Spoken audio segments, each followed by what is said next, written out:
আসসালামু আলাইকুম ভিউয়ার্স, কেমন আছেন সবাই? আশা করি সবাই অনেক ভালো আছেন। আমার কিছু প্রশ্ন জানতে ইচ্ছে করতেছে যে দেশ নতুন করে স্বাধীন হলো এবং এই বৈষম্য বিরোধী ছাত্র আন্দোলনের সবচেয়ে ক্ষতির মুখে পড়ছে কারা কারা বেশি, সবচেয়ে বেশি ক্ষতি হয়েছে কাদের? এই জিনিসটা আসলে কে কে বলতেন অবশ্যই কমেন্ট করে জানাবেন। বৈষম্য বিরোধী ছাত্র আন্দোলনের অনেকেই অনেক ক্ষতির মুখে পড়েছে, তবে কিছু লোকগুলো প্রচণ্ড ক্ষতির মুখে পড়েছে। এই লোকগুলি কারা, কে কে বলতে পারবেন? আমি কিছু জিনিস দেখাচ্ছি, আসলে কারা ক্ষতির মুখে পড়েছে আমি বলতেছি না, কে কে বলতে পারবেন একটু দেখাচ্ছি। যে আসলে এই এই সময়টাতেও প্রতি বছর এই সময়টাতে তাদের ভালো একটা ইনকাম থাকে, কিন্তু এইবার ওই রকমভাবে ইনকাম করতে পারেও নাই। তো এই ক্ষতির মুখে পড়ছে কারা কারা আমি আসলে জিনিসটা একটু দেখাচ্ছি।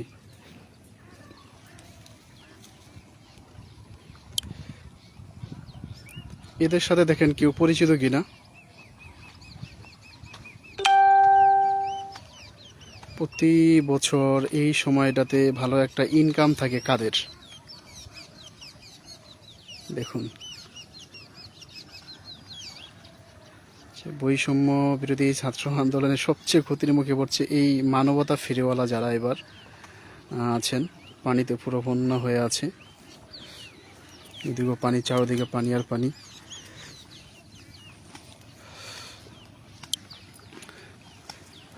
এই হচ্ছে ক্ষতির মুখে। আসলে এদের মতো আফসোস কারোই নাই এবার। আর এদের মতো ক্ষতি আমার মনে হয় না যে এদের মতো কেউ ক্ষতির মুখে পড়েছে। কারণ হচ্ছে এরা প্রতি বছর এই বর্ষার সময় আসলে এদের ভালো একটা ইনকাম আসে ভাই, ভালো একটা। আমার পিছনেও পানি, আমি গ্রামের বাসায় আছি, গ্রামের বাসায় আসছি, একটু গ্রামের দিকে বের হয়েছি, মূলত মাঠে জমিতে, যেসব জমিতে পাট ধান চাষ করে সেই জমিতে আসছি। আমার পিছনে ওই যে পানি দেখা যাচ্ছে, পানির উপরে আসলে কিছু পড়ে আছে, কচুরি পানা হইতেছে। তো তাদের এবার খুব একটা ক্ষতির মুখে পড়ে গেছে, কারণ তাদের বিকাশ ব্যবসা এবার বন্ধ হয়ে গেছে। প্রতি বছর এবার মূলত আমরা বর্ষা দেখিই নাই, আর এরকম আমরা মিডিয়াও আসেও নাই, আমরা দেখিও নাই। কারণ বর্ষা কিন্তু সবাই দেখতে পারে না, এই সব ভাইদের জন্য দেখতে পারে, ভাইদের জন্য খুব আফসোস হয়। কারণ এবার তাদের সেই বর্ষা নিয়ে তাদের দুঃখ তারা কাজ করতে পারে নাই, তাদের দুঃখ কাজ করতে পারে নাই। কাজ করতে পারলেই তো তাদের বিকাশের একটা ভালো একটা ব্যবসা হইতো। তো এবার বড় একটা লসের মুখে পড়ে গেছে তারা। তো যাই হোক, আজকে আনছিলাম এদের জন্যই। আর এইসব মানবতা ফেরিওয়ালা এবার কোথায় কে কই ছিলেন একটু জানাইবেন ভাই। আমার ওদিকে বর্ষা, হ্যাঁ, একটু সহযোগিতা আমার করে যান। কারণ আপনারা তো কি জানি এই যে এই ভাড়া করিম, হ্যাঁ, এই ভাড়া করিম তো বই নিয়ে বেড়াইছে যে আমার বর্ষা নিয়ে আমি কাজ করি, বর্ষা নিয়ে কাজ করতে দেন, বন্যা নিয়ে। ভাই তুমি কই?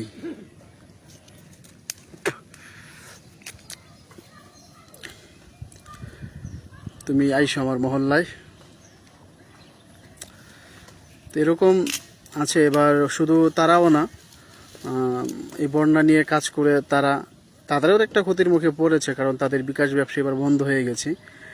আরেকটা দল আছে যারা রাজনৈতিক দলের আসলে ফয়দা নিয়ে কোটা 2018 সালে যে কোটা আন্দোলনের সাথে ভিপি নূরের সাথে যারা ছিল, তারাও একটা মনে করি আমি বিকাশ ব্যবসায়ী। কারণ বিকাশ ব্যবসায়ী রাশেদ আছে, তারেক আছে, এরা মূলত কোনো কাজ করে না ভাই, এদের কোনো ইনকাম নাই, ব্যবসা নাই, কাজ নেই। এরা ওই 2018 যে কোটা আন্দোলনের নিয়ে তারা আলোচনায় আসছে, তারপরের থেকে আমরা মূলত ভালো জানছিলাম যে আসলে তারা দেশের জন্য কাজ করে।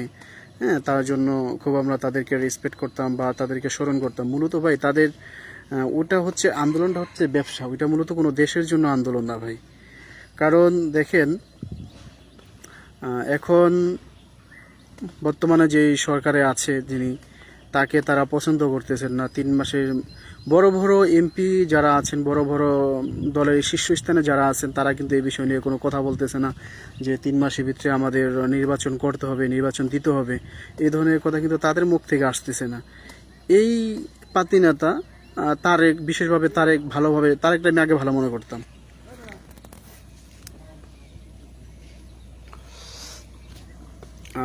তারেকরে আমি আগে ভালো মনে করতাম, কিন্তু প্রথমেই তারেক সুর তুলছে যে এভাবে একটা সরকার থাকতে পারে না।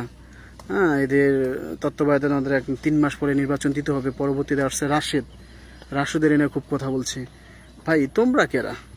তোমাদেরকে একটা সময় ভালো জানতাম, হ্যাঁ তোমরা দেশে, এখন তো তোমাদের আসল চেহারা দেখায় দিছো ভাই। তোমাদের বিকাশ ব্যবসা বন্ধ হয়ে গেছে, তোমাদের গায়ে লাগা গেছে এখন। আরে বেটা, দেশের চিন্তা যদি করতি তাহলে তো বলতি না। দেশের যে রাজনীতিক যে প্রভাবগুলি সবার উপরে চলতেছে, পুলিশের উপরে চলছে, সাধারণ জনগণের উপরে চলছে। হ্যাঁ, তো এই রাজনীতিকগুলি তারা সংস্কার করার জন্যই কিন্তু বিশেষভাবে কোনো দল কিন্তু এই সরকারকে এদেরকে বসায় নাই। হ্যাঁ, বাংলাদেশে পুরো ছাত্র জনতা মিলে কিন্তু ডক্টর ইউনূসকে বসাইছে। ডক্টর ইউনূসকে আমি ব্যক্তিগতভাবে ভালো জানি না, তাকে আমি ভালোবাসিও না, কিন্তু দেশের স্বার্থে পুরো বাংলাদেশের ছাত্র জনতা, সাধারণ মানুষ, বাংলাদেশে কিন্তু যারা যারা ছিল তারা কিন্তু শুধু ছাত্র ছিল না, সাধারণ জনগণটাই বেশি ছিল ভাই। সেই জনগণ, ছাত্র সবাই মিলেই কিন্তু সমর্থন দিয়ে কিন্তু ডক্টর ইউনূসকে বসাইছে।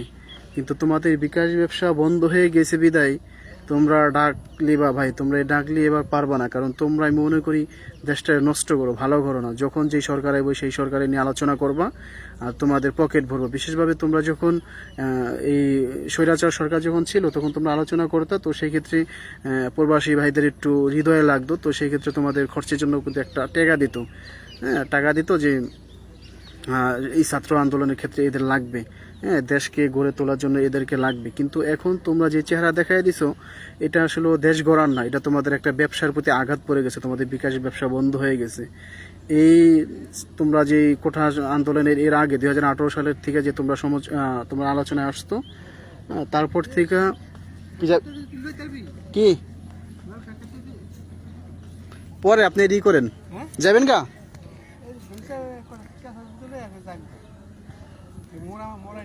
কাইটারাই খাজান, কাইটারাই খাজান হনি।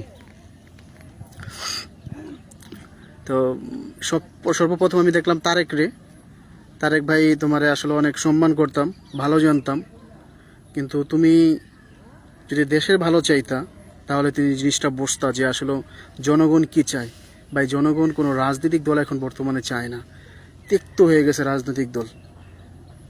রাজনৈতিক দলের উপর খুব তিক্ত হয়ে গেছে ভাই। কোনো রাজনৈতিক দল চায় না, দেশের শান্তি চায়, গণতান্ত্রিক মানুষের জীবন চায় ভাই, নতুন জীবন চায়। তোমরা যেভাবে লাফাও এইভাবে লাফাইলে তোমাদের ক্যারিয়ারগুলো নষ্ট হবে, ভালো হবে না। কারণ তোমাদেরকে ভালো জেনেই বিশেষভাবে প্রবাসীরা তোমাদেরকে যে পরিমাণ হেল্প করতো, যে পরিমাণ টাকা দিত, যে ভাবতো আসলে তোমরা দেশের জন্য কিছু করতেছো। কিন্তু রাশেদ, তারেক, তোমরা আসলে যে বক্তব্যগুলি ভাই দিয়েছো এগুলা দেওয়াতে তোমাদের ক্ষতি হবে, ভালো হবে না। আর তোমরা বুঝে গেছি আমরা যে তোমরা দেশের জন্য কতটুক করো। অতএব এইসব কাজগুলি করো না। রাজনৈতিক দল, এই স্বৈরাচার সরকার আসলে কি করে গেছে, কি পরিমাণ মানুষ সবাই বলে যে ভাই দেশের জন্য অনেক পরিমাণ কাজ করছে। তো গতকালকে বাংলাদেশ ব্যাংকের একটি কিন্তু হিসাব আসছে, হ্যাঁ বাংলাদেশ কেন্দ্রীয় ব্যাংকের কিন্তু একটা হিসাব আসছে যে কি পরিমাণ টাকা লুট হয়েছে, কত কত পদ্মা সেতু আর কত মেট্রো রেল বানান যেহেতু যে টাকাগুলি তারা লুট করে নিয়েছে। তো সেটা এক রাজনৈতিক দল গেছে, আবার আরেক রাজনৈতিক দল আসবে। তো সেই ক্ষেত্রে ভাই জনগণের উপরে একটা আক্রোশ থাকে, জনগণও মনে করে শান্তিতে চলতে পারে না ভাই। এখন কোনো রাজনৈতিক দল নেই, কোথায় কোনো চাঁদা নেই। ঢাকাতে একটা গাড়ি কারণ বাজার ঢুকতে গেলে বিভিন্ন সাইডে থেকে কমপক্ষে 4 থেকে 5 জায়গায় চাঁদা দিতে হইতো। একটা গাড়ি ঢুকতে যদি ঢাকাতে হইতো না, প্রায় তোমাদের 10-12 হাজার টাকা চাঁদা চলে যেত, সেই চাঁদাগুলি নাই। তারপরেও কিছু কিছু জায়গায় দেখো তোমরা এখনো কোনো দলে নির্বাচনে আসেনি, এখনো কোনো দল নির্বাচন জয়ী হওয়া কোনো দল না, তারপরও বিভিন্ন জায়গার অত্যাচারগুলি কিন্তু আমরা শুনতেছি এবং কিছু জায়গায় দেখেছি। আমার এদিকে বিশেষভাবে বড় একটি অত্যাচার হইতেছে, আসলে সেটা শীর্ষস্থানের নেতাদের দ্বারা। আমি সেই কথাগুলি বলতে পারতাছি না, বলতে গেলে সমস্যা হবে, তার জন্য আসলে বলতে পারতাছি না। যদি ওইরকমভাবে বলা যায় আলোচনা নিয়ে, যদি আসলে কোনো এক সময় কোনো বড় কোনো লোকজন নিয়ে যদি বলতে পারি তাহলে বলবো। এখনও তারা বিএনপি কিন্তু ক্ষমতায় আসে নাই। ক্ষমতায় আসার আগেও ভাই যে পরিমাণ যে ক্ষতিটা করেছে আমাদের এদিকে, কারো কোথাও ভাই মারে নাই, কেউকে মারে নাই, কেউ কার ঘর দুয়ার পুরায় নাই, সবাই শান্তি আছে। কিন্তু জায়গায় যে চাবি দিছে ভাই, সেই চাবিতে সাধারণ জনগণের কি পরিমাণ যে ক্ষতির মুখে পড়েছে। আমি একটা সময় কি ক্ষতি পড়েছে, বিশাল বিশাল বড় একটা ক্ষতির মুখে ভাই জনগণ পড়েছে। আমি দেখি একটা সময় তা ওই একটা ভিডিও করে আমি আপনাদের দেখানোর চেষ্টা করব আসলে কি করেছে তারা। তো যাই হোক, স্বাধীন দেশে আমরা স্বাধীনভাবে ভাই বাঁচতে চাই। কোনো রাজনৈতিক দল আসুক ভাই, দেশে রাজনীতি থাকা লাগবে, সেটা আমিও সমর্থন করি। কিন্তু এই মুহূর্তে কোনো রাজনৈতিক দল ভাই মাথা দিও না। দেশ সংস্কার করতে চাইতেছে ডক্টর ইউনূসকে আমি ব্যক্তিগতভাবে ভালো জানি না, কিন্তু তিনি দেখি কি করে দেশের জন্য। যাই কিছু করবে ভালো, আমি মনে করি ভালোই হবে, কারণ সংস্কার হবে ভাই। এই জায়গায় কিন্তু পুরো ছাত্রদের নির্দেশেই কিন্তু সেই সরকার আসছে। তো সেই ক্ষেত্রে আপনারা এত ভাই বাড়াবাড়ি কইরেন না, আর জনগণকে শান্তিতে থাকতে দেন, জনগণকে শান্তিতে থাকতে দেন। আর এখন যারা জয়েন হয়েছেন তাদের কাছে আমরা একটা প্রশ্ন পাই, 2024 জুলাইয়ে যে বৈষম্য ছাত্র বিরোধীর আন্দোলনে ক্ষতির মুখে পড়েছে কারা কারা, কেউ কিছু বলতে পারবেন কিনা একটু জানাবেন কমেন্ট করে, এবং কি জন্য ক্ষতির মুখে পড়েছে। আমি তার কিছু নমুনা দেখাচ্ছি আপনাদের, আসলে কারা কারা বড় ক্ষতির মুখে পড়েছে। আমি একটু আগে দেখাচ্ছি, দেখানোর পরে তা বলছি আসলে কারা এই ক্ষতির মুখে। একটু দেখাই, একটু লাইনে থাকবেন যে আসলে ক্ষতি কি পরিমাণ ক্ষতি হয়েছে এবং ক্ষতির মুখে কারা পড়েছে। আমাদের এদিকে বলবো না, দেখাচ্ছি।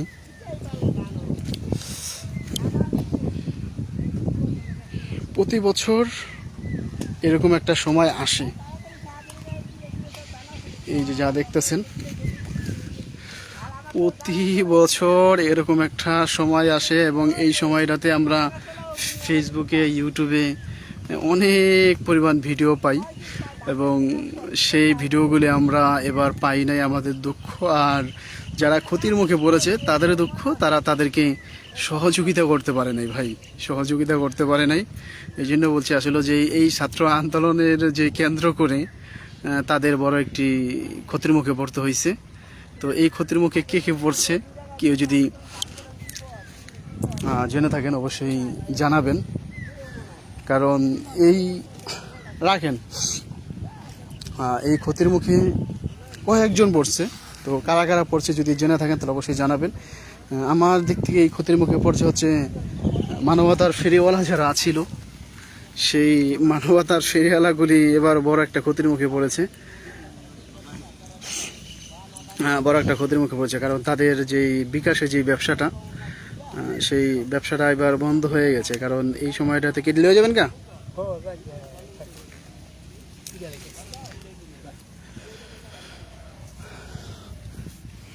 কারণ এই সময়টাতে তাদের ভালো একটা ব্যবসা চলে ভাই। হ্যাঁ, প্রচুর পরিমাণ একটা ব্যবসা চলে, কারণ বিশেষভাবে এদের উপর প্রবাসী যারা আছে তাদের এদের উপর খুব একটা আস্থা আছে। হ্যাঁ, প্রতি বছর এই সময়টাতে ভালো একটা বন্যা, কিন্তু এবার কিন্তু আমরা বন্যা সম্পর্কে কেউ শুনিও নাই, দেখিও নাই। তো সেই ক্ষেত্রে তাদেরও আফসোস। তারা তো বিশেষভাবে যে ভাড়া করিম চৌধুরী, শালারপুতের আসলে ভাড়া করিমই কোয়া লাগে আমার। শালারপুতে এবার কি কামটা না করছে, ওর মায়ের পর্যন্ত নামায় দিছে, যে ওর মায়ের পর্যন্ত, ওর মায়ের কখনো সোশ্যাল মিডিয়ায় কখনো আসছে না, কিন্তু এবার ওর ব্যবসা বন্ধ হয়ে যেতেছে, এবং ওর সাপোর্টটা ধরে রাখার জন্য ওর মায়ের পর্যন্ত শালারপুতে নামাইছে। তো এইসব লোকে আসলে এবার দেখা যায় নাই। তবে যাই হোক, ফারাজ করিম জুলাইয়ের শুরুর মাঝামাঝির দিকে একটা বয়ান দিয়েছিল শুরুর দিকে, যে ভাই আমি বন্যার লোক, বন্যা নিয়ে থাকতে চাই, আমাকে বন্যা দিয়ে রাখেন। তো আমি তোমাকে বলবো ভাই, আমার দেশের অবস্থা দেখো, খুব বন্যায় জয়রা গেছে। দেখো ভাই, কোথাও যাওয়ার জায়গা নাই, প্রচুর পরিমাণ পানি। তুমি তো ভাই বন্যা নিয়ে থাকো, তুমি একটু আইসো আমার এদিকে, একটু হেল্প করে যাও ভাই, আমি বন্যায় খুব ক্ষতিগ্রস্ত, তোমাদের আমার দেশের লোক খুঁজছে ভাই। তো যাই হোক, বাংলাদেশে বিকাশ ব্যবসায়ীর জন্য অনেক ক্ষতি হয়ে গেছে। তো তোমরা ভাই লাফায়ও না, বিশেষভাবে তারেক, তারপরে আরেকজনের নাম কি জানি মনে আসতেছে না। তো তোমরা আসলে এই রাজনৈতিক বিষয় নিয়ে ভাই লাফায়ও না, দেশের মানুষকে শান্তিতে থাকতে দাও। দেশের মানুষ আসলে শান্তি চায়। কোনো রাজনৈতিক দল কি করবেন, কেমনে কম, কোনো রাজনৈতিক দল এই মুহূর্তে কোনো দেশে চায় না ভাই, দেশের মানুষ শান্তি থাকতে চায়, শান্তিতে থাকতে দাও।